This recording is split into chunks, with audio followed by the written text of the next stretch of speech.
Oh, It's a DIY broadcast, so I mean, it makes it interesting to keep it, loose and unpredictable. I know, man. Sorry. Thanks for the introduction. Hey, no problem, no problem. So, what have you been up to? Obviously, you've been up to a lot. You sent me a huge list. I only talked about a few there. So, yeah, what's going on? Well, it's been a busy start to the year so far. I think the biggest thing was probably the Saskatchewan Country Music Awards. So Right. that was happening last month. This year, the amount of acts on the show doubled. So that's always crazy, you know. Yeah, But it was great. I mean, I love having lots of music on the show. So that was, I think that was a good addition, you know, having that many acts. absolutely. Yeah. I did catch a quick video that you posted a while ago about that playing with a buddy of mine, Aaron Goodman. Oh So yeah, that's Aaron's good stuff. man. Aaron's Oh, good. I love playing his songs, man. It was a good time and a great guy, you know. Yeah, Oh it was yeah. awesome. I have a funny story about one of his guitars. I did a couple dates with as a production assistant for the Johnny Reed tour that he did a couple years ago.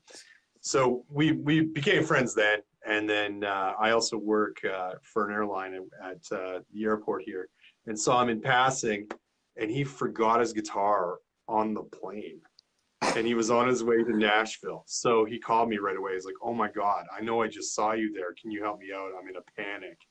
So yeah, I tracked down his guitar. Oh man, that is The awesome. whole thing. I mean, that's pretty wild. Yeah. So yeah. I could see how it could happen though, man. Oh yeah, all the time, man. There's always a chance of losing gear, especially when you're in transit on in airplanes and all that. Yeah, Usually pretty- I think the worst one for me was one time I actually forgot my hardware. And Ooh, yeah, that was bad. So I had the drum set up. I couldn't play the floor tom.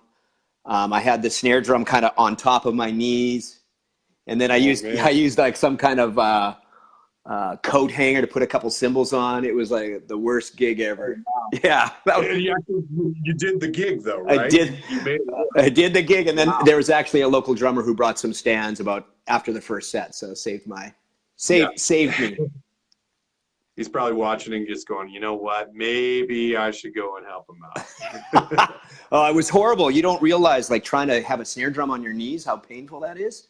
Oh Yeah, yeah. yeah. Yeah, that totally would be. It was the worst. It was the worst ever. Yeah. Yeah. I don't think I've ever done anything like that. I have forgotten a hi-hat at one point on a show where I had no hi-hat for that show. But luckily it was a multi-band situation, so you can just borrow somebody else's. But of course it never feels right. But Yeah, yeah, still, exactly. You got to have something to do with your left foot, right? yeah, exactly. Exactly. So you've been producing records, I see. That's cool. Yeah. So, I mean, this year I've already got started on 3 different records. I've got a sort of a neo soul rhythm and blues record with a guy named JJ White. We are Mm, just entering the mix stage of that. That was lots of fun. So did some crazy stuff on that with the drums. I've got a large selection of drum sets and snare drums, and I'm really specific on the tones I want to get. And so oh, we yeah, spent a great deal of time getting the right tones on that record. Lots of different cymbal setups, and I think it's turning out to be a good record. that's cool. I just started working on a record with Jay and Joe, so it's kind of like a folk album, I guess. Nice. Yeah, that one's different because the last time we worked together, totally did the vocals and the guitar first, the keepers, and then Okay. everybody played to that. So they never did anything after the band was added. We all played around them. Oh, wow. That's Yeah, kind of an interesting idea. yeah, it was. It was something I always wanted to try, and it puts a real focus on the songwriting part of it, and nothing gets in the Yeah. way. You can't get in the way Yeah, of the yeah. vocals. Yeah. If you're Yeah. playing around that, yeah, absolutely. Then you have a little bit more control over, yeah, what's clouding, what's adding, and what's taking away too much Yeah, distraction. I mean, on their Yeah. last record, I one song I played with a suitcase kick drum. One song I Mhm. played a snare drum upside down, Oh, wow. and on a lot of them I used a tone called a snarm, which is Snarm. basically it's a trick I stole from Remy Anton actually, where you actually take a snare wire and you put it on top of a floor tom, and you get this sort of really low, you know, it's Oh, just the vibration of the wires. Oh, yeah, that's awesome. yeah, That's a exactly. really good idea. I've never thought about that before. That's Yeah, cool. it's a great idea. You got to try it on your next gig. And Yeah, I'll try it. on the JJ record, we did a lot of different things. Like one of the instead of using a click track, JJ scat. He did scatting on every song and beatboxing, and we used that to indicate the time. Oh wow. So instead of like with drums on top of it, Drum, or were you no, doing like percussions? drums were added after the beatboxing. Oh wow. Yeah, So did he have a click when he was recording that, or yeah. just doing it freestyle? No, Oh he wow. absolutely had a click track, and there was, I mean, some parts where we would loop stuff of his beatboxing, but generally speaking, he did it like straight from A to B. And in some of the songs, the beatboxing stayed in, and some of it went out, but it created a real sort of human, and it was really connected to him and his breathing. So Right. it was just another way to do stuff, you know. I'm always trying to find That's something cool. different. Yeah, it was fun. Yeah, I've always, I'm always big into like trying different things like that, like really getting, diving into it and being really experimental. And, there is like a lot of bluegrass stuff tends to have that wane where it has a natural feel to it. And yeah, like a heartbeat. yeah, and it's funny. Yeah. It's That was funny. definitely, Yeah, well, it's funny, you know, like after you play or practice with a metronome all the time, yeah. and you can lock into that, but then how you really feel, how it really starts to stagnate a song, you know, and Yeah, absolutely. you really want to be free of that sometimes, and it gets frustrating, you know, Yeah. depending on the genre, you can be free of it, you know, and sometimes you Mhm. can't. It's just nature of the genre, Yeah. I think. Yeah, well, yeah, I think that's part of it, right? I mean, when you think about the roots of that style of music, there wasn't metronomes really, I don't think, around yet. So No. I don't know when the first one was invented, but I know it was probably after that. Yeah, absolutely. I would guess. Yeah, Or at absolutely. least the rigidness that we're accustomed to now, right? Where it's like, bang, bang, bang in the back of your head through your monitors. Yeah, yeah, Definitely. absolutely. Wow. Yeah.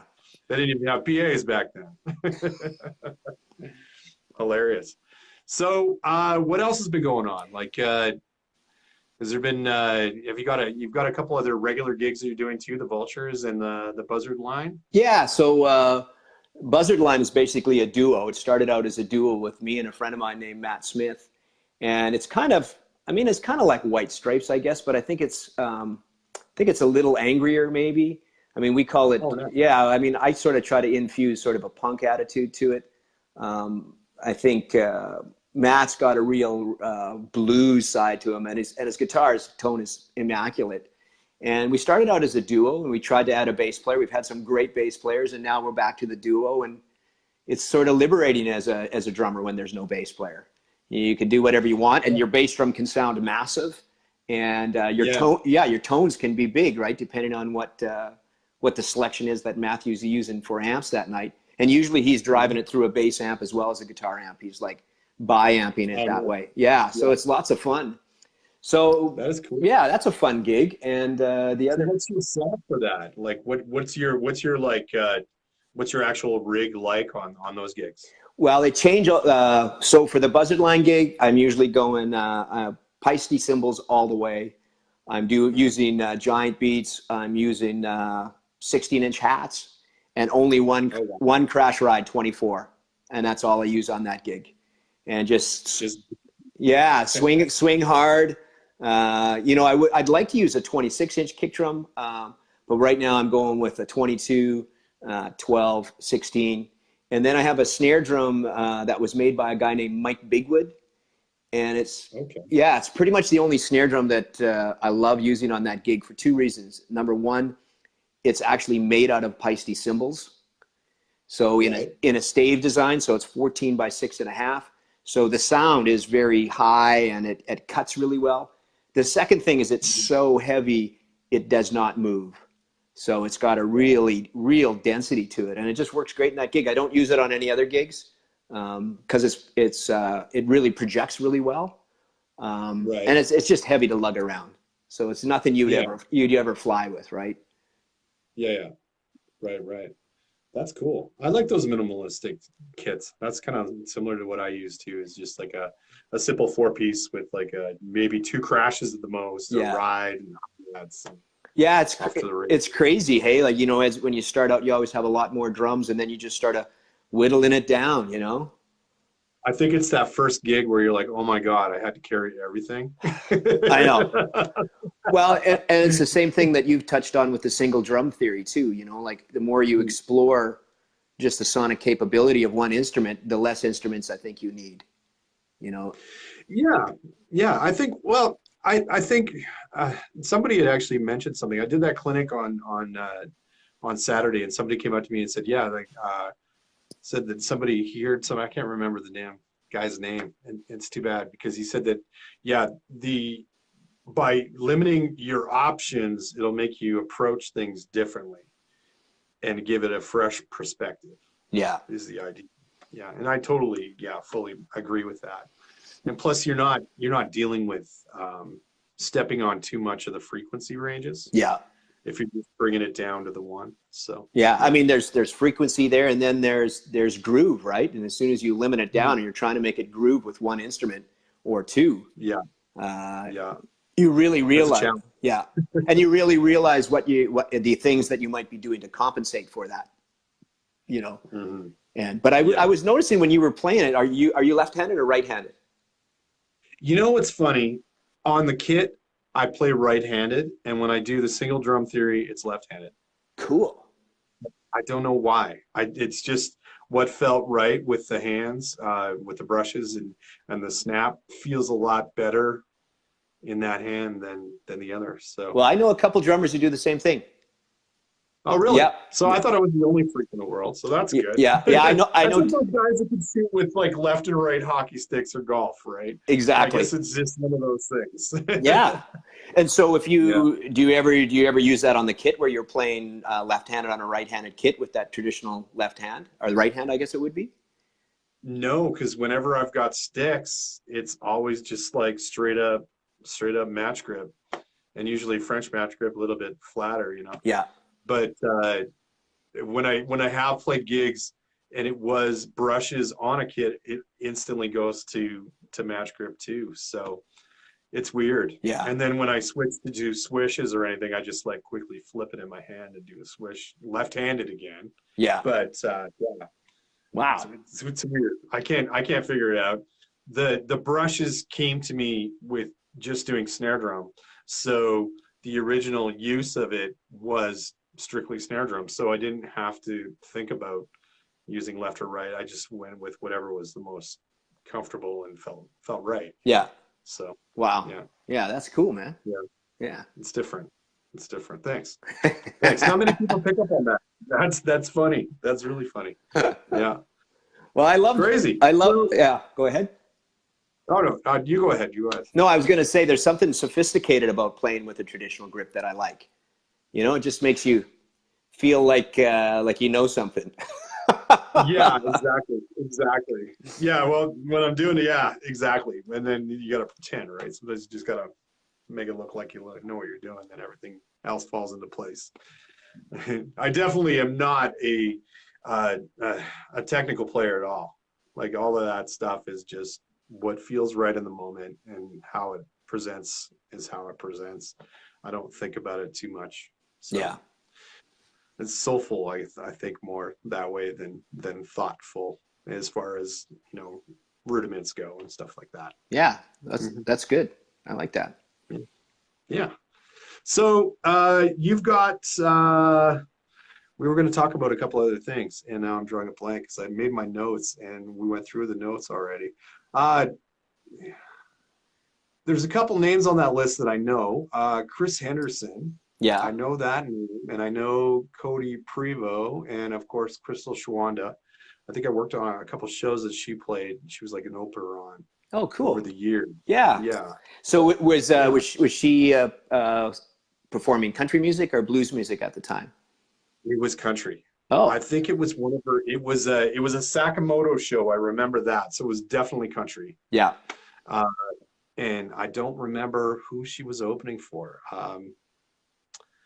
And I remember it was in Red Deer at the Red Deer. I think it's Centrium. Is that what Yeah. the Red Deer one Yeah. is called? Yeah, the I think so. Centrium. Yeah.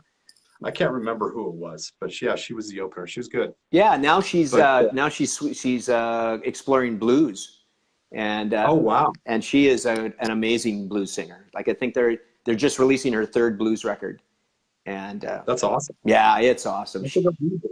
Pardon me? It's like a re. It's like a rebirth. Yeah. Oh, totally. And Yeah. her song really suits the blues, actually. Yeah, totally. Yeah, it's a powerhouse. That's a fun gig, and usually on that one, I mean, there's no charts, there's no anything. I mean, we're just kind of going for it. Right. Yeah. That's fun. Yeah, it's good. I And mean, like the traditional sense of blues, or is it like more of like a rock side of blues? I think it's a rock side, you know. I think it would be blues rock, probably, you know, 60-70% leaning towards the blues side.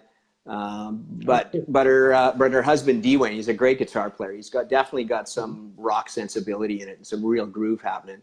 So yeah, it's one of my favorite gigs, actually, just because it's so free. You know, between that and doing the Buzzard Line one, it's really free, and I don't have to worry about having my head in the charts and stuff. You know, whereas a Right. lot of the other material, you know what it's like. You get sub-in gigs, you're learning material all the time. I mean, Yeah. people always Yeah. ask me what music I listen to, and it's always the songs I'm working on, you know. What's on the next gig? What's on the next gig? Yeah, you know, like, you know, the show that you watched or that you saw the piece of for the Country Music Awards. I mean, as a music director, I'm always making sure that everybody has the material, and everybody and the guitar players have talked to each other so they know who's taking which parts. But on that gig, I actually wasn't able to even learn the songs until the night before the show. Oh wow. Which is, yeah, I mean, that's rare. I leave it that late. But because I was so busy, I charted them on the Friday, woke up on the Saturday at 5 o'clock, went through the songs once, just to make sure that I was synced to the backing tracks, and then went to sound check. So wow. yeah, That's and it was a TV performance. yeah, Right. yeah. You know, so with songs that are already being played on the radio. yeah, so Yeah, that's pressure, man. That's pressure. yeah. I mean, we've got a good, you know, I think the thing about stuff like that is if you have a good band, everybody lays down the proper hints so you know where you are in the song, you know? Yeah, well, that's just it, right? If you got a good sense of communication. Now, as far as the band goes, did you put together the band too? Yeah, So, yeah. so you had the right people that you knew were going to be. That's loading the deck. Yeah. Oh, totally. I mean, on this kind of gig, because we doubled the amount of people singing, we still had the same amount of sound checks. So that gives me, basically, the artist can run through the song once in dress rehearsal, you know? So usually we would run a verse chorus just so they could get their monitor right. We could save it in the board. And then we run through the song once. And we went through 11 songs. I think one of them we did twice because there was a change in it. And then we're just making sure that all the backing tracks are synced properly, and I know what's happening then. And this year in particular, I redid some of the backing tracks in terms of what I hear, so I could, you know, introduce the songs, use the same click, because it drives me crazy if you're doing 6 songs to backing tracks, and some of them have a different metronome, and you miss one quarter note on that count-in, and you're hooped. Yeah, you know. Exactly. Yeah, you're out a bit, Yeah. and then it goes way. Yeah. Now, that being said, a lot of award shows are canned. Yeah. Like a percentage. Like, was it like pretty heavily tracked as well as play on top? No. So I mean, That's awesome. yeah, I can tell you the tracking on one side was just a whole bunch of group chants and woes and stuff like that. So not like a replacement of tracks; it was just an addition of tracks. Yeah. Typically, there would be maybe a high harmony, something that my guys might not be able to accomplish, or just some synth pads if I have the keyboard player playing, you know, some organ and there's another rising part. Really, though, I think a lot of the management for the artists just do it so that keeps us honest, so we play it exactly as the record is, you know. That's not a bad thing. It's a hard thing when you're dealing with that many artists, and it's, you know, it's the biggest thing, I guess, is you have the same backing band for most of the show. So yeah, that makes it a little easier, but still, you know, that is a big feat, man. Good on you. Well, that's not easy. But, you know, I think the main thing is, like, I think from our perspective as the band, our job is kind of easy. I think from the artist's perspective, they've got to walk in and be comfortable that we're going to nail it and have confidence in the band. And Mhm. I mean, they do a great job of getting the trust really quick and being able to deliver. And That's cool. yeah, we got some great talent in Saskatchewan and great talent in Saskatoon. And you know what it's like. I mean, I feel like I'm Yeah, like you. I mean, I'm inspired by great songs and great singers. yeah, And totally. and I try just to try to be in bands where it has those two things: great singers and great songs. And Yeah, and when you're doing a show, I mean, it's a given that those are already there, right? yeah, totally, Yeah. totally. And there's Especially a on that level, every other thing. yeah, Yeah, yeah, it's already in place. So you got a little bit easier than, you know, independent situation where you're finding new people to play with and trying to yeah, find. So yeah. And that's I a different mean, situation. like every drummer too, I'm really particular on bass players. You know, you want to have somebody Yeah, who shares the same philosophy of where the pocket is. And, you know, yeah, that can, I mean, I know some bass players who are great bass players, and when I play with them, I suck, you know, and then I know sometimes it's a relationship thing as well as a musicianship thing, yeah, right? You know, yeah, totally. but yeah, Yeah, no, it's a fun gig. I love doing the MD stuff. And I think I'm starting to figure out every year I get a little bit more inspired and a little bit more organized on what to do. But I mean, the key is to have a great team, and I try to pick the best guys I can. yeah. Well, that's the key, right? That's the inside track. Yeah. If you're able to do that in a lot of situations that you know you can't, you definitely wish you could. Yeah. Well, exactly. Exactly, man. Yeah, I totally agree. Fully. So your regular rig that you're using now? Like on a, like a, say you get a gig that a call in for, say, just an average gig. What would you normally bring out? Right now, I've been addicted. Believe it or not, I've got 32 snare drums to choose from, which is way too much gear. But the snare drum I've been using all the time is the new series of Yamaha with the new aluminum 6.5 by 14. That's been my go-to snare for the last year. Nice. It's a little bit dry, but it tunes perfectly. You can change the tuning to adapt to any gig. And it's not that heavy to lug around. It sounds great. I'm a Yamaha guy, so I've got 4 different Yamaha drum sets. I've got a Club Custom I really love. So if the gig is more R&B and something that needs a little bit more of a warm sound, I'll go for the Club Custom. And then I've got an old 1968 Yamaha Willow kit with a 20-inch Nice. kick drum, 12 and 14. So I mean, if something is in a little smaller environment, or you know, with that kick drum, with the 20-inch kick drum, I'll use that kit. Um, Right. but I use the Tour Custom quite a bit. That's probably my main kit these days, just because it's reasonably priced. So if something happens to it, it's not going to break my heart, and it seems Mhm. to be able to tune to almost any genre. So that one, I think that one gets the most work in terms of a full kit. Oh, Yeah. yeah, yeah. Do you use the that new super light hardware? Yeah, the crosstown Yeah, stuff. Yeah. So Ryan just sent me the I'm crosstown stuff. interested about Oh, that. you're gonna love it, man. Like I probably use that stuff for about almost half the gigs that I play in. You know, Oh wow. the only time I wouldn't is if it was a real heavy rock gig where you're swinging. Oh yeah. Yeah, where you're swinging Yeah. pretty hard. It's Yeah. good. It's just gonna move around a bit. You know, Yeah. but you. Yeah, that was the one thing I'd worry about is, yeah, if I'm leaning into that crash ride, and like we're talking like leaning, Yeah, like going through it, yeah, yeah, I'd be worried it was going to go across the yeah, room. yeah, exactly. I mean, and I'm not sure. I mean, I've actually hybrid mine a little bit where I'm using a more of a higher end basket on the aluminum stand just for the snare drum because I can't get away. Right. Well, because I find I'm really fussy on how flat the snare drum is. Well, yeah, yeah, naturally. Yeah, and if I have a stand that's sort of leaning like this, if I can't get the exact angle, it seems to drive Yeah. me crazy. Yeah, Oh yeah, it'll hit you for the rest of the night. yeah, Yeah, absolutely. exactly. So So that's their hardware is all. I guess that's a big thing about Yamaha. I've noticed, and a lot of their stuff I think is made at the motorcycle plant, is what I heard. yeah, So the durability is up there, but it's all interchangeable, which is pretty smart too. There isn't a lot of companies that think like that. yeah. So yeah, I think that is a good idea that you could do that. I oh, didn't know you could. absolutely. I didn't know that was even an option. Yeah. I Well, knew it was because it's interchangeable, but it never really clicked. yeah. I think, and also I think I actually use it as well. Like on the Rosie and the Riveter gig, I play a shovel on that gig, and I have a shovel mounted on my left side, and that actually has a little pipe that fits in the same sort of stand, which is That's awesome. yeah, it's good times.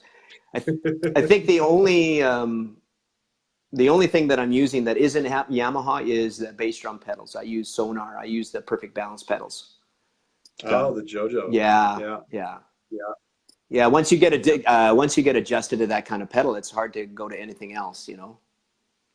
Yeah. Now, what's just so everybody knows what we're talking about here? What would you say the big thing about the pedal is? Like, Well, what's the secret to that pedal? first of all, where the balance point is in terms of the swing of the beater, I mean that's why it's called the perfect balance. To me, it seems effortless. It's almost like there's no. I mean, of course you can adjust this spring, but I have the spring set so low it is barely engaged. So when I drop my foot, it's moving the beater, but there's no effort to that. And so there's a little bit of a lag. It's not a lag, but it's a perceived lag when that beater comes back because there's no spring, but it's just the natural pendulum of that. And that was the first thing I had to get used to. So, I mean, it's number one, it's a very even pedal. And number two is just the way that it collapses is wonderful for traveling. That's the main reason I got it was I was flying so much with the Rosie and the Riveters. I think I did 36 flights last year. And so I just wanted to make sure it was something compact that I could fit into my case. And yeah.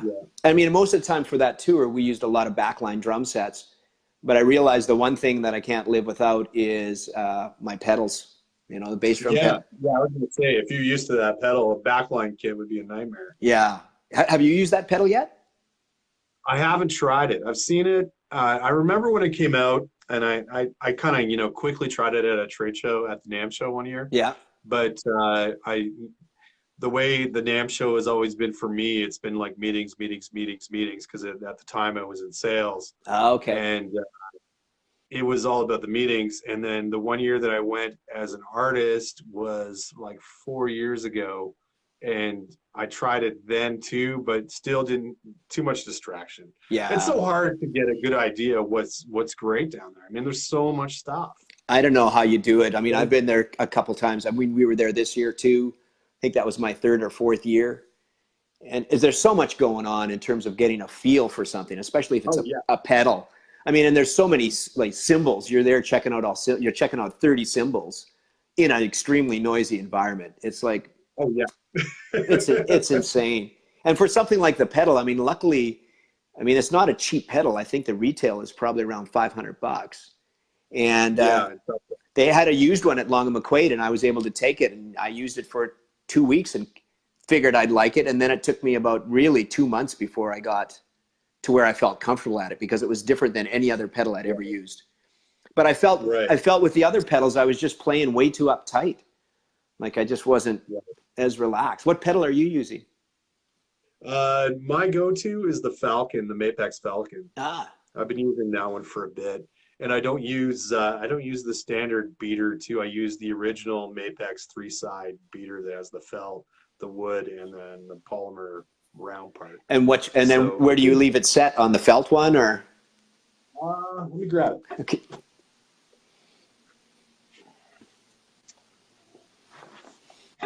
So I have it just set on the felt, but yeah, it's just, there's no mods or anything. It's just straight up.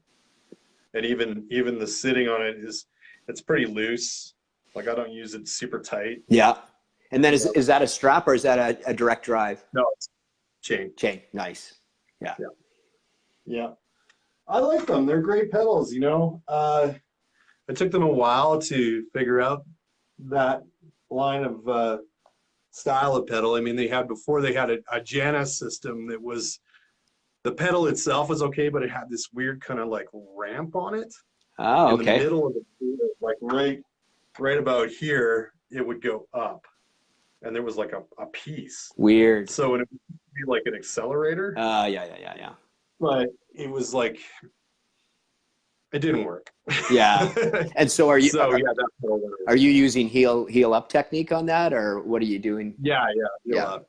I mean, I vary. So like if it's like the slower stuff, it's usually heel down, and if it's quieter, I usually heel down. Yeah. But if it's like the punk rock stuff with Bad Habits, Die Hard, it's always up Yeah. and just leaning right into it. Bury the beater. Yeah. But on the folky stuff and the country stuff, yeah, it's different every time. Yeah. Yeah. But yeah, mostly just smoother. Yeah. That's the same Yeah. thing with me. Lately, I've been trying really hard to pull it off the beater, Right. which is Yeah. I like to do that. If it's one of those gigs that's quieter, absolutely, I like to do that. But when it's the punk rock stuff, yeah, yeah. you can't tell. No. No. And You then got like two 412 cabinets and an 810 bass rig ripping everybody's face off. yeah. And the guy in the front's not going to go, you left your beater on the Yeah. drum. Exactly. Nobody's going to care. Well, and So, yeah, and for a gig like that, you're going to want some more aggression anyways. So you're going to want to lean in, Yeah, And I think I've spent yeah, most of my career burying the beater, like just really digging in. And it's only in the Yeah. last maybe 8 or 10 years where I've been really focusing on trying to pull it off. And I did a record. I did it on one song maybe about 2 months ago where I actually played pulling it off the beater. And right. yeah. First time I did that, so I was a little freaked out, but sonically it really worked out, and that's what was needed for the gig. Yeah. Well, especially if it's like quarter notes and you're just looking for that big boom Yeah. without that the mute at the end of it that you're going to get from burying it. Yeah. Yeah. Yeah. Like those open big drums, Yeah. Yeah. I'm envious of the guys who can do that on any song at any time, For me, Yeah. I mean, I'm the same as you. As soon as a song gets a little bit more aggressive, I don't lean that way at all. Yeah. Yeah. Well, I don't know. I think it's one of those things, just situational. Yeah. Yeah. Yeah. Yeah. So true. So you got any tours coming up this summer? Like what's going on this summer? This summer, so this weekend, I have a gig on Friday with a kind of a R&B band called Vesty and the Vexations. On Saturday, I've got 2 gigs, one with Cooper Troupeau, which is a young country artist, and another gig that same day with a guy named Bruin Eberly, or his name's actually Bruin, which is kind of like new country. And then on Sunday, I've got a gig with Vultures. So it's like 4 gigs in 3 days. And so So is this your main financial income then? it's about 50-50. I spend, I make money on the music side, and then I also have a graphic design company. And between the two of them, it's about 50-50. Yeah. 100% artistic. Yeah. Yeah. The financial situation ebbs and flows. Naturally. Yeah. But Yeah.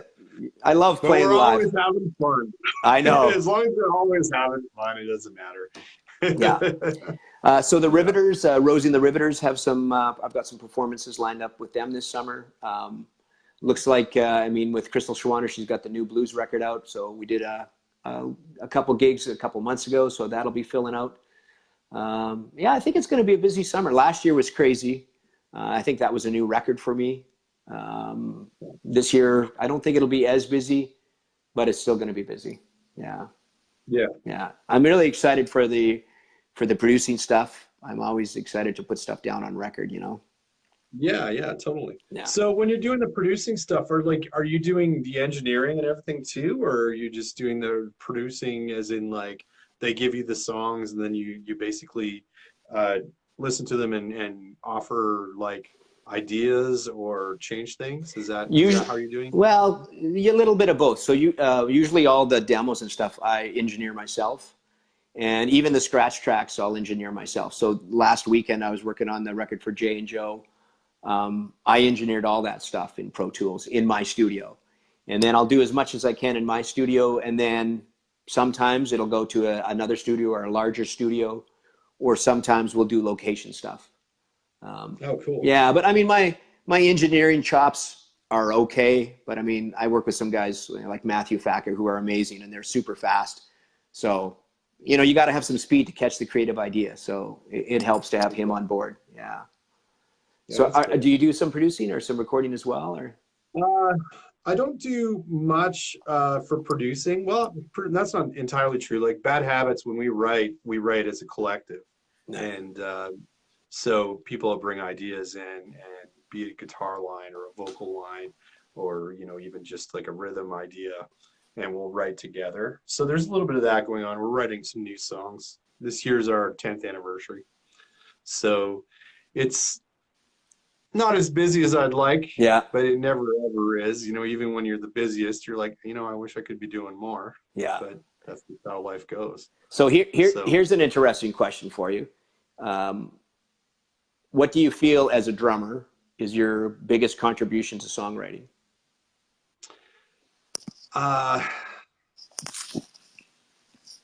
The ability to say that part sucks.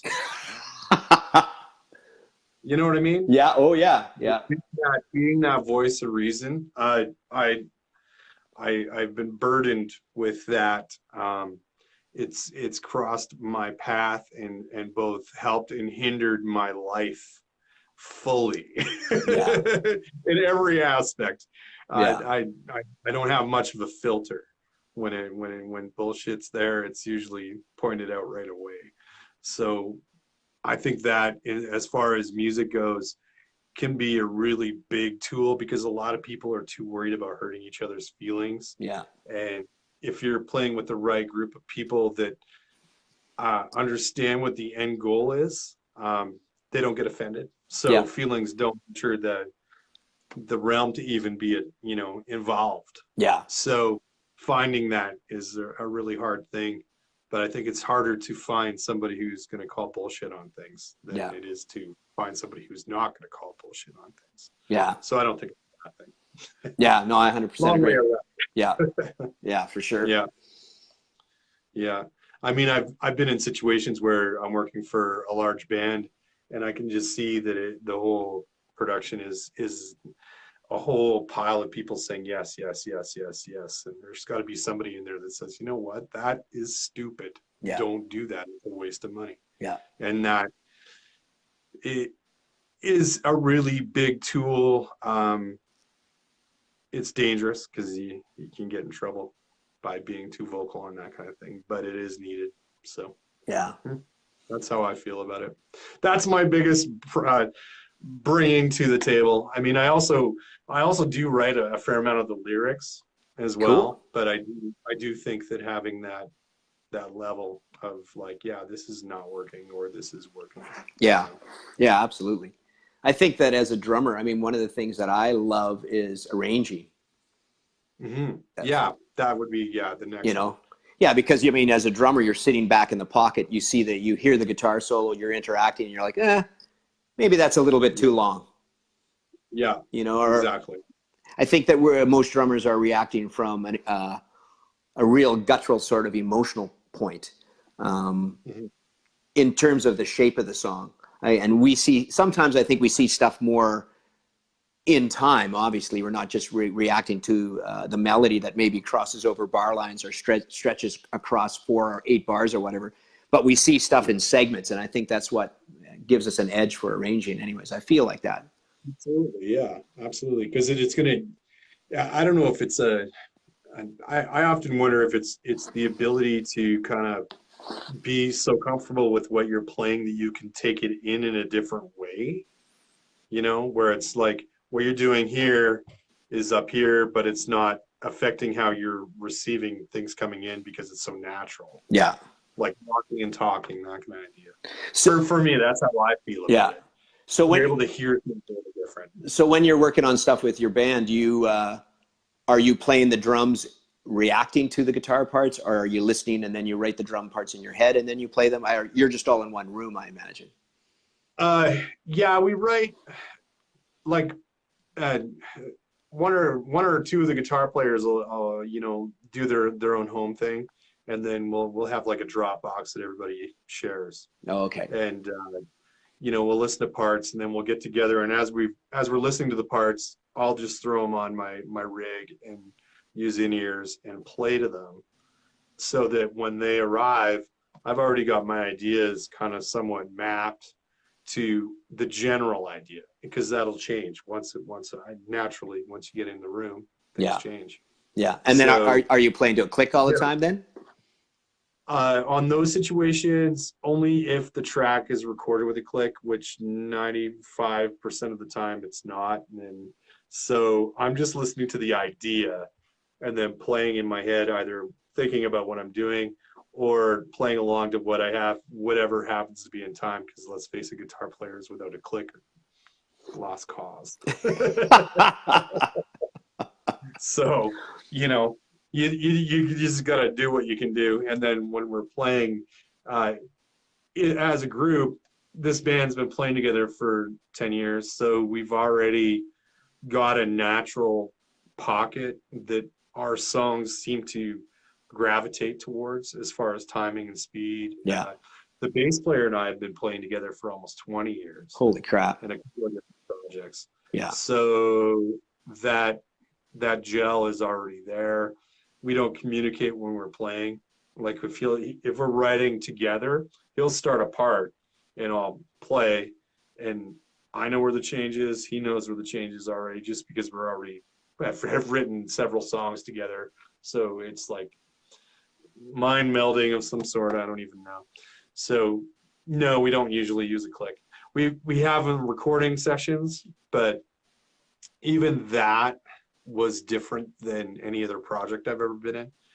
The click was basically mapped to us, rather than to a rigid click. So it would be rigid, but it was mapped more to, this is how we play. This is the most comfortable spot where we're at. And then our engineer would come in and do like a rough recording with like 2 mics and just come up with a rough click and timing wise, length and speed and all that stuff. Wow. And just drop it that way. And then if there were parts that we wanted to have a little more energy, we'd bump the click up a hair in those spots. It was weird. I've never been in a project that ever did that before. Yeah. But so was it pretty comfortable when you were doing it though?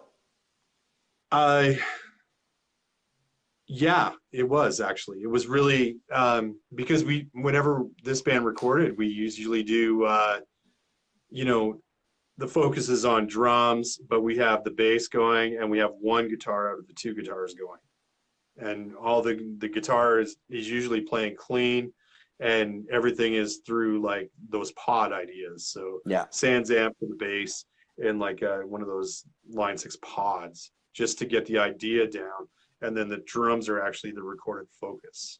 Cool. And then if the bass sounds good, then we'll keep part of the bass, whatever works, and then fix whatever is not, and redo the guitars. And that band also did reamping with guitars too. So cool. Record and then record the actual line with 2 different mics and a DI box, and then use the DI box for reamping. Cool. So yeah, it's weird hearing feedback from an empty cabinet. Yeah, exactly. Hey, the reamping. And that, again, this is the only band that I've ever done that kind of thing. Everything else has been organic recording, where it's just either right in the room on a click or not on a click. Wow. But yeah, this band's always pushed that kind of weird ideas. I don't know. Weird ideas are always good, I think. Yeah, totally. Yeah. Like the music itself doesn't sound weird, but the way getting to the final product has been super weird. Wow. But yeah, that's the adventure of it. Cool. Yeah. So when you're doing recording, like when you're doing the folk stuff, like what's the instrumentation say of like the Jay and Joe records? Like what are you doing with that? Every time I work on a song, it doesn't even matter if it's Jay and Joe, but I mean specifically that stuff, I spend a lot of time putting together the sonic choices. So I mean, if I'm gonna, like on one song on their record, I use the bass drum of Suitcase. So I'll test that and make sure it sounds great. In that tune, it needed a snare drum. So I'll go through a selection of snare drums and see which one I'm going to use. On that song, I remember I used a A&F pancake snare. So super thin. Yeah.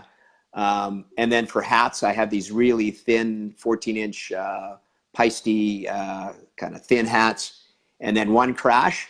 And then I spend a time just making sure the tuning's right. And then I try to do 3 takes, and I try to limit myself to 3. Sometimes it's the first one, sometimes it's the second one, and it's the third one that makes the take. And Yeah. just go with it like that. So I think I spend more time getting the sonics down as opposed to the performance. I mean, I'm hoping I'm going to play the performance. But Naturally. if you're producing the record, you've heard the song so many times, you should know what's going on and what the arrangements are. So there's not as much of a choice there. If I'm in the studio and working on somebody else's song that I'm not producing, it'll be the same thing, except I'll spend a lot of time making sure my chart is really solid and making sure that the artist knows what they want in certain parts of the song.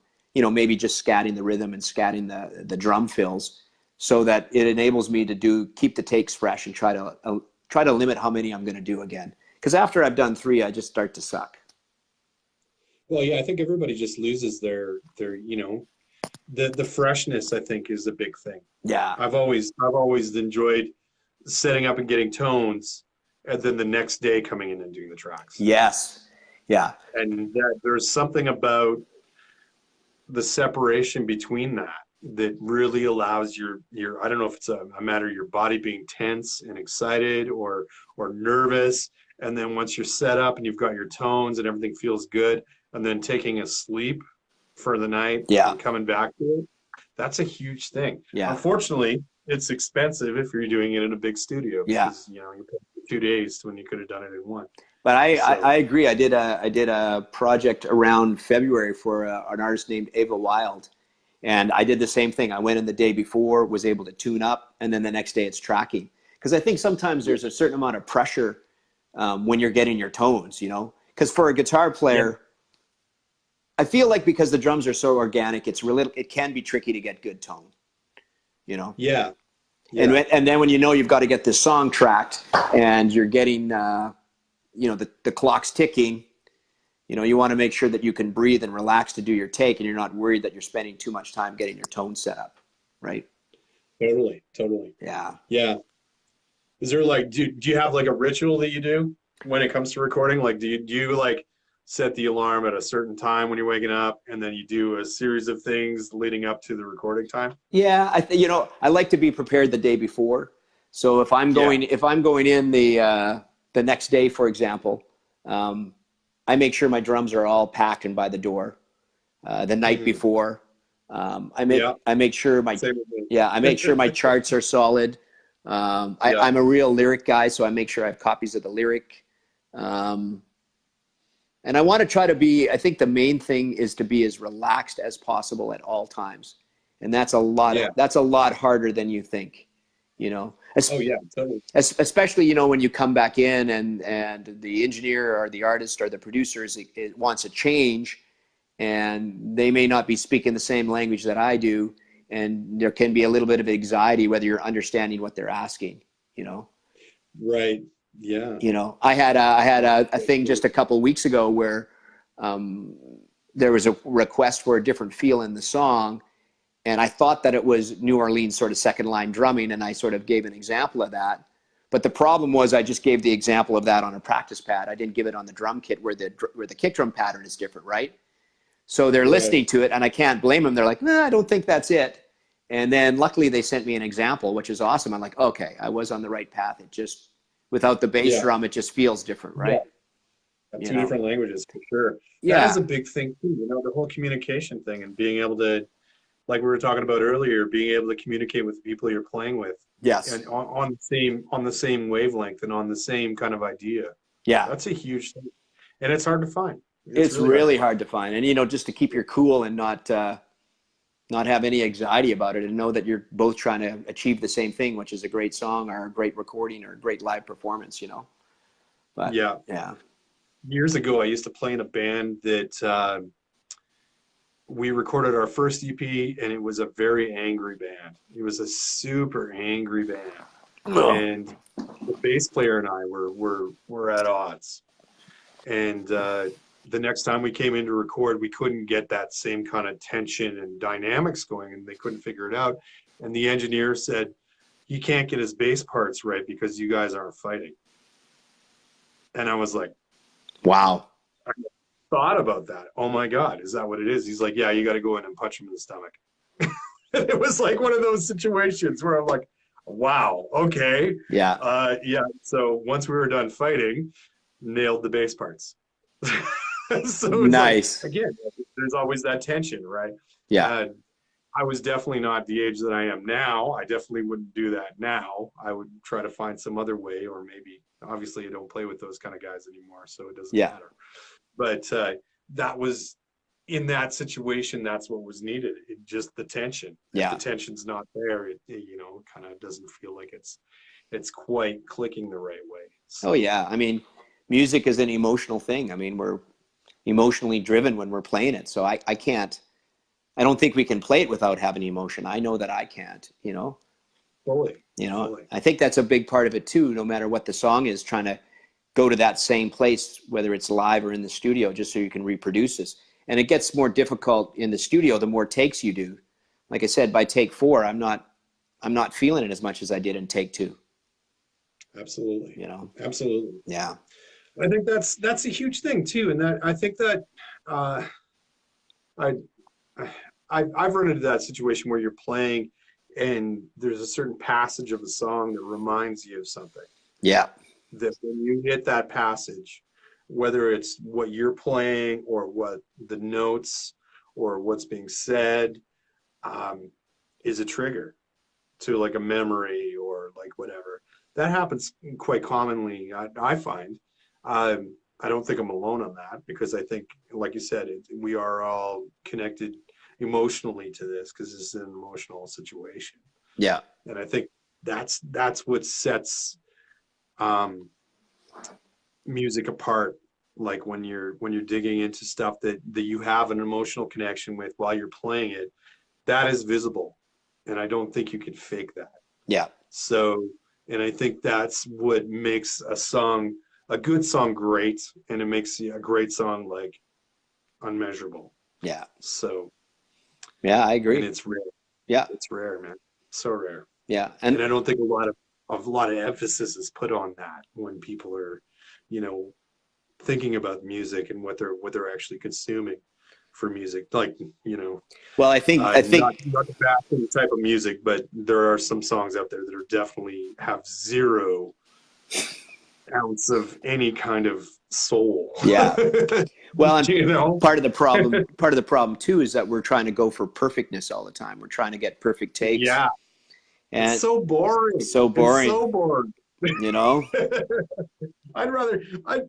This has come up almost every single chat that I've had. Perfection is boring. Yeah. And I would like, and I've said this almost every time, every single time I see a band flub something, I'm excited because I want to see how they're going to get out of it. Yeah. Because that is the perfect, real opportunity to see somebody's actual reaction to something that is completely uncontrollable Yeah. and how they handle it visually with their face. Are they gonna, is it gonna be obvious that it's a screw up? It's a screw up maybe because you heard the song a million times, or you just know the guys and you noticed the way that they turned. That was an obvious tell. Yeah. But just watching that and seeing it, the other side of it is the exciting part. Oh, And being on the other side of that, like I'm sure have you ever been in a situation that's like that where you're like, oh, there's a train, it's oh, coming off, it's going, it's going, it's going. What are we gonna do? yes. Like, Oh, what's well, tell us about that. you know what? I was just talking about this to a young drummer just maybe 2 or 3 weeks ago, and I was just saying before every performance, whether it's recorded, live, on air, I accept the fact that I'm going to make a mistake. And once I accept that fact, I'm okay. And then I have to believe that there's going to be some kind of musicality in me that's going to make it through. And that's sort of a freeing thing. But there's lots of situations, and sometimes it's not as bad as we think. I mean, our perception of how Oh bad yeah, the it's screw up never is, as bad as oh, it's like 10 times worse, And then you watch back or you listen back, you're like, that wasn't bad, right? yeah, And, yeah, exactly. But I mean, I think one of the fun things I remembered is I went to see the last Police tour. I went and saw them in Edmonton. And what I love the most about that is that Stuart Copeland was still going for it.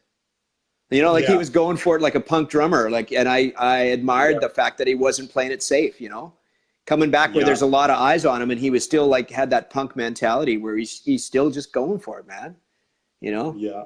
and you could feel it I wonder in the how playing. long did that tour was that? How long into the tour was it? Like, I was think it fairly I think it was the fourth date. okay? Yeah, So it's still new. yeah. So I think I they. wonder if that anger between the two of them, it sparked up again, and maybe this was his Oh, like, because yeah. that is a very heavily documented uh, a relationship of like absolute tension. Oh, I know. So again, maybe that tension kind of leered its head, Maybe it came and back. You know, because it yeah, was only I think they practiced in the arena in Vancouver for maybe a week mhm, or something, and then I think they had two dates in Vancouver, and then I think the second and third may have both been in Edmonton, if memory serves correct. right. But Yeah, I didn't come to Calgary because we have a crappy arena right uh, now. yeah, but It's common. yeah, but it's I mean it speaks to your relationship with the bass player when you were tracking that stuff and you Oh yeah, had yeah, yeah. you know yeah Fully. That's totally. I bet you anything that's what was up. yeah Is there? Yeah, they're probably a dig in the hallway right before they went on. yeah. Or don't make eye contact with the star. That's my favorite. My God. Please stand back. We Yeah, have a inhuman human coming through. I totally. love it. Yeah. I love it. Did you run into anything like that on the doing the awards, or was it everybody No, pretty cool? everybody's pretty Good. cool. Like I find that, I mean, you know, Aaron, Yeah. yeah, I've never run into that actually. Everybody, so, I mean, I think that you find the better an artist is, typically the more humble they are. Yeah, yeah. That's what You know? my thinking on it is, because I get I get asked that a lot. Like, who is the worst person you've had to work for on a production level or playing with? And every time my answer is always, you know what? I don't know, Yeah. because every moment is a separate moment. And the way I look at it is, you don't know what happened 2 days ago. You don't know what happened 30 minutes ago before you were introduced to this person. Maybe something happened over there. Yeah. And it kind of gave me a way to look at things globally then from that, and how having compassion and understanding that if somebody's having a bad day, they're having a bad day, that does not make them an asshole. Yeah. I And mean, that's a big, yeah, it's a lot of pressure for an artist. It's a lot of pressure to be on the oh, road. I mean, with the huge. like last year for the Rosie and the Riveter tour, we would get up at about sometime between 5 and 7, get on a plane, fly to a city, land around 2 o'clock, get off the plane, drive to the venue, make sure the back line was appropriate, do a sound check. Sound check's done at 5:36. Go someplace to eat, get dressed, come back at 7 o'clock, get ready for the pre-show ritual, hit the stage at 8 o'clock, play 2 sets, finish at 11 o'clock or 10 o'clock, break down the gear, have a post meeting from 11 till 12:30, and do that again, and then do that Yeah, again and again and again and again. And the 12th show, I mean, you're surviving on little sleep, but the yeah, expectation from the audience and anybody that you're working with is that you're just fresh for that day, and that's yeah.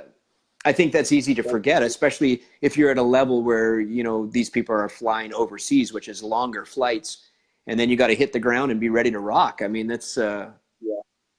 and I mean, let's face it, as drummers, I mean, we play a physical instrument. It's not quite as delicate as a voice, which isn't relied. If you get a little bit of a cold or something, I mean, Oh that's yeah. a big deal, man. We don't have to worry about that unless we're the singing drummer. Are you a singing drummer or? Hell no. I Yeah. tried it once. I tried it once, and I did it for a bit, and then I saw some video, and I was like, yeah, I'm never doing that again. Did you have the little mic like this or? No, no, I had like a side microphone, and Yeah. it was like a rookie mistake. Yeah, I'll just give me a straight stand with a 58 right here, and I'll just no, that was stupid, and first of all, I can't sing worth a shit. So there's the first part. Yeah. And then trying to do that, singing crappily, I'm pretty good at that part. But playing drums and singing crappily, not so good. Yeah. So it didn't last very long. And I never again. Yeah, I Yeah. always get asked, so can you do backups? I'm like, hell no. Yeah. No, the only thing I'm going to back up is the truck. Exactly. Well, it's so, I mean, I have a lot of respect for singing drummers, guys who do it well. But, Oh, yeah. you know, It's especially a huge talent. especially if it's lead vocals. Like, I don't know, like you've got to really address your drums so you don't get too much bleed and the whole thing, you know, it's like, Yeah. yeah, I don't know. That's a whole other thing. Yeah. Those guys can do that. Yeah, hats off to them for sure. I've never personally liked watching it. Yeah. Like I recognize that it's a talent and that it's hard to do, but it's not my I'm always confused because I'll be like watching and I'm like, somebody starts singing and the guitar player and the bass player know where the mics. I'm like, where the hell is that coming from? Yeah. You know, Yeah. on a cover gig, you'll see it every once in a while, and I'm just like, I don't really like that. Yeah. So, I don't like it. And I think it would be really hard to keep, if you're the lead singer, then you can play drums to accompany your voice. But if you're singing backup, I think it's just so damn hard to sing. And then it's so hard to keep the pocket so nice. well, yeah, I mean, you're taking on more than you should, and something is going to go to the wayside. Yeah. I think. Yeah. The biggest thing is Oh, hang on. the fronting of the band. Can you hang on 1 second? I just got somebody at the door. Oh, yeah, sure. Hang on.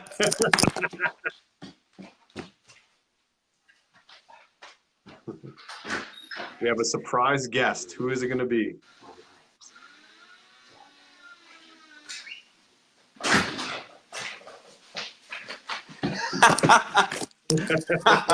Sorry, that was funny. We have a surprise guest? Because even in bass players, that's hard to be able to sing and play. Yeah, well, any instrument, really. I mean, that is like taking on two sides of your brain at once and trying to balance it. Yeah. Yeah. 100%. People can do it. Good for them. I'm not going to try. Yeah. Yeah, me neither. That's never going to happen. I'll write the lyrics and tell them what to say. I have been in a situation where we had, I was playing in a band with a guy that wasn't really a strong front man. You know, the difference between a singer and a front man, right? Like, you know, what to say, how to be comfortable, and me and the bass player used to have to coach him pretty heavily on how to, you know, what to say, what not to say. Yes. So did you try the crowd banter? No, our bass player stepped up and started doing it, and then he became the singer in the next band. Because I did that in one band once where we had a front man, our singer, who wasn't much of a front man, who wasn't comfortable with the banter. So I thought I would do it, but I was horrible. Absolutely horrible. So I never touched a mic after that. That was that. Yeah. It's weird. That, you know what, banter is, it is a huge art form. It is a huge art form. There's a guy in town here that does this. He plays in a couple different rock bands, but when he does his acoustic thing, he goes by a different name than his, you know, like an alter ego. Yeah. And he plays the songs, and they're usually they're okay songs, but it's what he says in between the songs that is way more entertaining than anything going on during the playing. Yeah. And I told him, I said, you know, you need to start writing shorter songs and just do your banter, because your banter is fucking awesome. Yeah. You know, again, that's something that you either got or you don't. You can't make it. You know, and that sort of that's a good point, because that's one of my philosophies about playing live. It's like, once you step onto that stage, you've got to be entertaining. Yeah. You know, and it doesn't matter even if you're not, you know, with the banter's not entertaining, but if you're a musician, you have to be entertaining in who you are. And that means something different to everybody and what means entertainment. Absolutely. But that's the challenge that I have. I think when I have charts, you know, I make my charts as loose as possible, because I still feel I have a responsibility to enjoy myself and a responsibility to be entertaining. And it's one of my things. It's like if you get people up there and they're reading charts and all they can do is read the chart and not entertain, well, Exactly. Exactly. I mean, Because- for me, every time I'm playing, I'm lucky if I barely look back at the chart and go, holy shit, that's where I am. You know what I mean? I barely catch it in time, but I just feel like I'd rather spend the time with the audience than looking at a chart all the time. yeah, So, it's worth that gamble to me, right? yeah, yeah, But, absolutely. yeah, I 100% If agree I with you got on that. time, I listen to the tracks like until I don't need. I create. I don't do typical charts. Like I'll do like quick notes, and I'll have them literally on a stand beside me, and it'll be like, okay, this is just a 4 count. Be loose in the chorus, tight in the verses, that kind of thing. Yeah, And really, I don't do much as far as charts. Like when you're doing charts, do you do like the Nashville style I do. So, charting or yeah, when I first started out playing country, I mean, I was getting Nashville charts all the time for right? fill-in work. So I had to learn how to do that. So I actually ended up getting a book by the guys who came up with the Nashville system, which was actually one of the singers, if I'm not mistaken, from the Jordanaires, or somebody to do with Elvis, who came up with that notation. So I Yeah, studied the notation, and in that book they gave there's different levels or different variations of Nashville notation. So I yeah, studied all those, and because I'm a drummer and I'm more rhythm based, of course, I came up with a system that has traditional notation. So I know the figures with a sort of a Nashville mindset in terms of, there'll be 4 bars and maybe 6, and then maybe it'll go to a chorus. So I don't continue on that line. And I sort of merged those two ideas. So it'll have keynotes on what the feel is, of course, the tempo, and then it'll just have sort of a roadmap of the entire song. And I'll have notated maybe drum fills, and certainly I'll notate each feel when it gets to each part of the song. So it seems like it takes a long time, but I find like when I notate it, I can do a song in about 12 minutes. So I can do about 4 songs or 5 songs in an hour. But it really helps me when I look at the roadmap, I can understand the song a lot quicker. Here's a good example. I didn't really need to notate this song, but you know the song Fame, David Bowie? yeah. Okay. Do you It's think got a that's, weird chorus to it. well, listen though, do you think Yeah, that song's in 4/4? I don't think it is. I think there's something weird at the end of it. Yeah. Well, it's at the very beginning. The very Is it? beginning is in 3/4. Really? Next time, and I didn't, and not that that matters because we're so comfortable with the song, we can just play it. But I was playing it with my band Vultures, and just for giggles, I thought I'd chart it out, and I never even realized it had that odd signature in there. You know? Now, do you think that was on purpose, or do you think that was a fuck up that just kind of landed? I don't think it matters because it felt good, right? Yeah, yeah, Right? totally, Right? totally. I think that's what it was. I think they even thought about it. Yeah, They just and thought this feels good. Let's I give it. didn't. Yeah, I didn't need to know that to play it.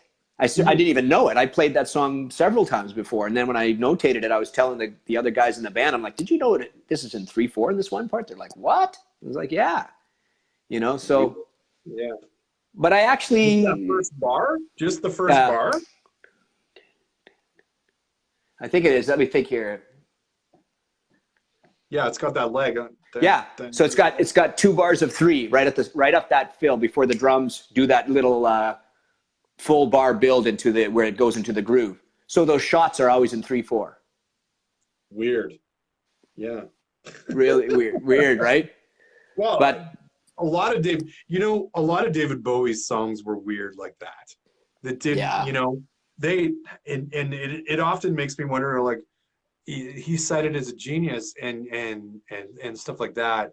And then I'm wondering if it was, not saying that he's not a genius, yeah, first of all, straight up, because he is, but maybe it was also paired with just using his heart rather than yes, thinking. yes, And that's where the genius comes from, is more from your heart and your soul rather than from your head, which yeah, everybody kind of ties genius to thinking. And yeah. maybe it's the heart. I think it's the heart. I mean, even on the weekend, I was working on this record with Jay and Joe, and there was one part in the song where there's a bar of 5/4. Right. And I never even knew. The only reason I knew it is because even when you put down a shaker, because it's in quarter notes, the shaker still lands properly. But because the bar was different, and we were playing to a click and it was notated, I realized there was a weird bar there. And Yeah. so their reaction to me was like, oh, maybe we should change that. I'm like, oh no, man, because it feels so good. What does it matter? You know? Just leave it. Yeah. I mean, sometimes from a drummer's angle, you want to make sense of stuff so that it's even or something. Yeah. But once you do that, it can sometimes just ruin the emotion of a piece quite quickly, you know? Yeah. So what did you play over top of it? Did you just play it straight or just ignore it, or what did you do? Well, I don't know yet. I haven't done that part yet. Oh, you haven't got to there yet. No. Oh. So for their stuff, I'll usually just play something to keep time. So if it's a swung song, I'll want to put a shaker so we know what that swing feels like. And they'll just play guitar and vocals. We'll finish that off and get the keepers, and then I'll add drums on top. Okay. Yeah. So it gives me time to figure out what I'm going to play. It might clean itself up. It might clean itself up by then. Exactly. Yeah. I don't know. I mean, I didn't notice it before. Yeah. Right. But then when I was starting to put in the markers, I realized, oh, this doesn't quite land right. So, wow. Yeah, we'll see how that works out. Man. From the heart. That's where it always should be, man. It should be from the heart. Because if you're going from the heart, you're being authentic. And if you're being authentic, it can't be. I don't think it can be judged if you're being authentic. Yeah. It is what it is. This is how it is. So I mean. Yeah, I totally agree. That's a heavy thought right there. Yeah. On that note, we're like 17 minutes over, been an hour and 17. So maybe we should wrap it up. Told you, it goes fast, eh? Totally. I was wondering if that's great. Yeah, no. I seriously thank you so much for making time for this, man. This is awesome. Thanks so much for the invitation, man. Yeah, one of these times on YouTube. Cool. What's that? And one of these times we got to meet in person. We do. I mean, yeah, we only know each other electronically, or socially electronically. Socially electronically. Absolutely, we will. I'm planning on bringing single drum theory out that way. Perfect. We've been talking about. Mapex is talking about doing some stuff. There's a big clinic guy coming across Canada, and we're trying to figure out if we can make it a double header in some sort of way. And we'll be definitely by your part of the woods for sure. Yeah. Cool. Awesome. Yeah. Thanks again. No, thanks for having me. It was awesome. I'm going to sign off here, and see you soon, man.